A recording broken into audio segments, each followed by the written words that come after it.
रेगिस्तान की डरावनी कहानी, भटके हुए मुसाफिर, भाग 2।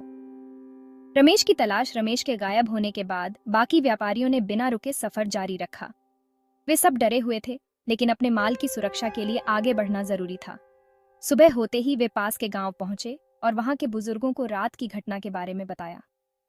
गांव के मुखिया ने उनकी बात सुनकर गहरी सांस ली और कहा, तुम्हें वहां नहीं रुकना चाहिए था। वह जगह श्रापित है। सदियों पहले वहां एक पूरा कारवां गायब हो गया था। उनकी आत्माएं अब भी वहां भटकती हैं। साधु का रहस्य। गांव में एक बूढ़े साधु रहते थे, जिनके बारे में कहा जाता था कि वे परलौकिक शक्तियों को समझते हैं। जब व्यापारियों ने उनसे मदद मांगी तो उन्होंने कहा, अगर रमेश अभी भी जीवित है तो उसकी आत्मा फंसी हुई होगी, लेकिन अगर तुम उसे बचाना चाहते हो तो तुम्हें उसी जगह वापस जाना होगा। डर के बावजूद रमेश के करीबी दोस्त मोहन ने हिम्मत दिखाई और साधु के साथ रेगिस्तान की ओर चल पड़ा। खोई आत्माओं का शहर। रात होते ही वे उसी खंडहर में पहुंचे। वहां की हवा बोझिल और भारी थी। अचानक हवा में एक अजीब सी फुसफुसाहट गूंजने लगी।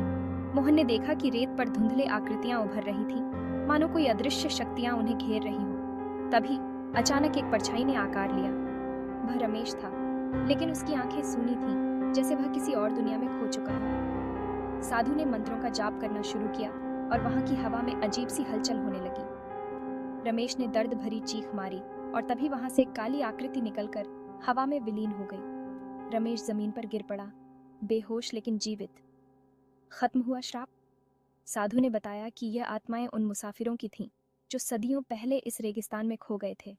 वे अपने साथ और आत्माएं खींचना चाहती थीं ताकि उनका दर्द कम हो सके। लेकिन अब जब उनकी शक्ति को तोड़ दिया गया है तो यह जगह शायद सुरक्षित हो जाए। आज भी गूंजती आवाजें। रमेश बच तो गया, लेकिन उसके चेहरे पर हमेशा के लिए डर की छाप रह गई। उसने कभी नहीं बताया कि जब वह गायब हुआ था तब उसके साथ क्या हुआ, लेकिन जो भी उस खंडहर के पास से गुजरता है उसे अब भी हवा में रहस्यमयी फुसफुसाहट सुनाई देती है।